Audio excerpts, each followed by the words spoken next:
Hello दोस्तों, आप सबको स्वागत है हमारी एपीएक्स चैनल में। आज मैं आप सबको एक्सप्लेन करने वाली हूँ एक नए anime the kingdoms of ruin के एपिसोड 1 के बारे में।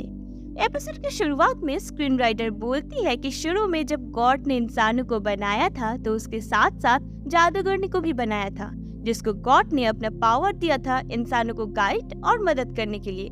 तो सारे जादूगरनी ने प्रतिज्ञा लिया और अपना जीवन समर्पित किया इंसानों के भलाई के लिए। पर अभी वर्तमान में सारे जादूगरनी को इंसान सब मार रहे होते हैं।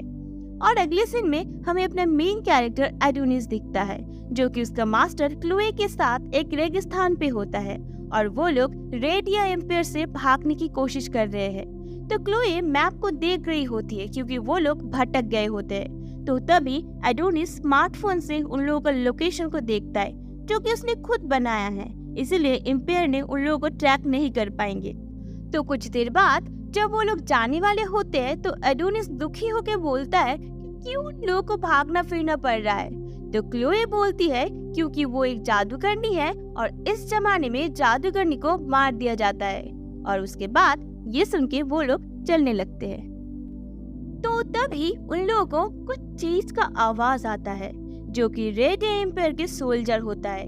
तो एडोनिस उन लोगों को हराना चाहता है, पर क्लोए उसे रोक देती है और अपना आइस मैजिक से सबको फ्रीज कर देती है। और इधर मिशन फेल का खबर सुन के रेडिया एम्पायर का किंग गोएथे गुस्सा हो जाता है और जैसे भी हो क्लोए को पकड़ने बोलता है। तो सबको फ्रीज करने के बाद क्लोए एडोनिस को चलने के लिए बोलती है। तो एडोनिस गुस्सा हो जाता है क्योंकि क्लोए कभी उसको फाइट करने नहीं देती। तो क्लोए बोलती है कि उसको अभी ठीक से मैजिक यूज करना नहीं आता, इसलिए वो नहीं देती है। पर तभी एडोनिस एक बड़ा सा तलवार क्रिएट करता है, जिसे साफ पता चलता है कि वो भी पावरफुल है। और उसके बाद एडोनिस बोलता है कि उसे पता है कि वो इंसान होने के कारण क्लोए उसे किसी भी इंसान को मारने नहीं देती, पर उसे और बर्दाश्त नहीं हो रहा है कि वो अपने मास्टर को प्रोटेक्ट नहीं कर पा रहा है। तो तभी क्लोए एडोनिस को जकड़ लेती है और बोलती है कि वो भी एडोनिस को प्रोटेक्ट करना चाहती है। तो तभी फ्रिज हुए सोल्जर के लोकेशन से समॉर्निंग लेजर चालू हो जाता है और आसमान में रहे सैटेलाइट से उन दोनों को फेच करके रेडिया एम्पायर के सेंट्रल टावर में टेलीपोर्ट कर देते हैं। और इधर हम देखते हैं कैपिटल में किंग भाषण दे रहे होते हैं कि इंसानियत के शुरुआत में इंसानों को जादूगरनियों पर डिपेंड रहना पड़ता था, उनसे डर के रहना पड़ता था, पर वो लोग अब एडवांस हो चुके हैं। एम्पायर ने गियर एक्सपेंशन को लेके आया है और अब वो लोग स्ट्रॉन्ग बन चुके हैं, इसलिए अब टाइम है कि जादूगरनियों को खत्म कर देना है और पूरी दुनिया पे रूल करना है। तो ये भाषण सुन के सब लोग चिल्लाने लगते हैं कि तभी वहाँ पर क्लोए और एडोनिस टेलीपोर्ट हो जाता है। तो किंग गोएथ को देख के एडोनिस उस पर हमला करने लगता है कि सोल्जर उसे रोक लेता है और क्लोए गुस्सा हो जाती है और बोलती है अगर इंसान सब अपना भला चाहते हैं तो एडोनिस को छोड़ दे। तो क्लोए मैजिक यूज करने ही वाली होती है कि मैजिक अचानक से टूट जाता है। तो किंग बोलता है कि ये साइंस का कमाल है कि अब वो लोग मैजिक को भी तोड़ सकते हैं। और ये सुन के सब लोग बहुत खुश हो जाते हैं और उसके बाद किंग क्लोए के पास जाके उसकी कपड़ा फाड़ देता है और मार के नीचे गिरा देता है। ये सब का मजे लेके सब लोग फोटो खींच रहे होते हैं। तो ये सब देख के एडोनिस और गुस्सा हो जाता है और किंग की तरफ भागने लगता है, पर सोल्जर फिर से उसे पकड़ लेता है।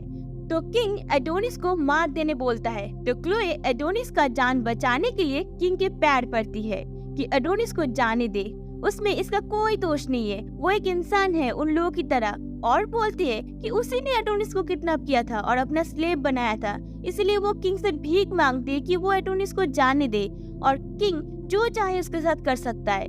तो किंग क्लोए की सर पर बंदूक ठोक देता है। तो वहाँ पर रहे सभी लोग ये सब का मजा ले रहे होते हैं। तो तभी किंग क्लोए को गोली मार देता है और उसके बाद सभी सोल्जर क्लोए पर धनाधन गोली चलाने लगता है और ये देख के सभी लोग मजे में चिल्लाने लगते हैं।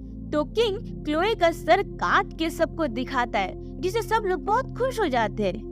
तो पीछे से स्क्रीन राइटर बोलती है कि गॉड ने जादूगरनियों को कहा था कि इंसान सब बहुत डरपोक है, इसीलिए इंसान के साथ मिलजुल के रहने बोलती है। और अगर जादूगरनी और इंसान एक दूसरे को मारना शुरू कर देंगे तो ये पूरी दुनिया अंधकार में डूब जाएगा। और इसी के साथ हम लोगों का स्टोरी शुरू होता है। इसके बाद हमें 10 साल बाद दिखाया जाता है, जहाँ पर रेडिया के डिटेंशन कैंप में काफी सारी लड़कियां बंदी बने रहते हैं। उन लोगों में से एक लड़की डरोका अपना खाना किसी और को दे देती है और उसके दोस्त के पूछने पर वो क्यों अपना खाना दूसरे को देती है तो डरोका बोलती है कि वो एकदम ठीक है और उसे भूख नहीं है। तो उसके बाद उसकी दोस्त बोलती है कि दुनिया इतना एडवांस होने के बाद भी इंसान आपस में लड़ रहे हैं और बोलती है कि किंग ने कहा था कि सब जादूगरनियों को मार देने से दुनिया में शांति बनाए रहेगा, पर ये सब क्या हो रहा है, और रोने लगती है। तो डरोका एक डॉल से उसकी दोस्त के मूड को ठीक करने की कोशिश करती है और तभी वहाँ पर एक सोल्जर आ जाते हैं और नंबर 218 को आगे आने बोलते हैं। तो देखते कि 218 डरोका की दोस्त का नंबर है, पर डरोका खुद उसके नंबर लेके सोल्जर के साथ जाने लगती है। तो देखते हैं कि डरोका को सोल्जर्स चीफ वार्डन के पास लेके जाते हैं। तो चीफ वार्डन डरोका को नंगा होने बोलते हैं क्योंकि उसे साफ करके उनके लॉर्ड के पास भेजेगा। और उसके बाद चीफ वार्डन उसके पास आके उसकी फोटो खींचती है हेडक्वार्टर में भेजने के लिए। तो तभी डरोका चीफ वार्डन का उंगली अपनी दांत से काट के चीफ वार्डन का मोबाइल लेके भागने लगती है। तो भागते भागते डरोका चीफ वार्डन का मोबाइल यूज करने की कोशिश करती है सभी दरवाजे खोलने के लिए। तो वो अपनी वॉइस कमांड देती है पर वॉइस कंफर्म नहीं होता है। तो डरोका चीफ की तरह आवाज करके सभी दरवाजे की खोलने की कोशिश करती है और वॉइस इस बार कंफर्म हो जाता है और सारे दरवाजे खुल जाता है। तो डरोका चिल्ला के सबको भागने बोलती है। तो उसके बाद डरोका छुपने के लिए एक गोल्डन दरवाजे के रूम में घुसती है जहाँ पर उसको एक कॉफिन चेम्बर दिखता है। तो तभी वह सोल्जर्स आ जाता है और सभी गेट को बंद करने की कोशिश करने लगते हैं, पर डरोका की वॉइस कमांड के कारण कॉफिन चेम्बर का भी गेट खुलने लगता है। तो अंदर एक आदमी दिखता है जिसे बांध के रखा गया हुआ है और तभी वो जाग जाता है और गुस्से में जलने लगता है जिससे उसका आँख लाल हो जाता है, मतलब कि एडोनिस इज बैक। और इसी के साथ यहाँ पर ये एपिसोड खत्म हो जाता है। अगर आपको ये वीडियो पसंद आए तो लाइक कर दो, नए हो तो सब्सक्राइब कर दो। अगर आपको टाइम टू टाइम अपडेट चाहिए तो नीचे दिए गए डिस्क्रिप्शन से हमारा व्हाट्सएप चैनल फॉलो करो। और यहाँ तक बने रहने के लिए धन्यवाद। तो फिर से मिलते हैं अगले एपिसोड में और देखते हैं एडोनिस कैसे अपने मास्टर का बदला लेता है। Okay, bye bye.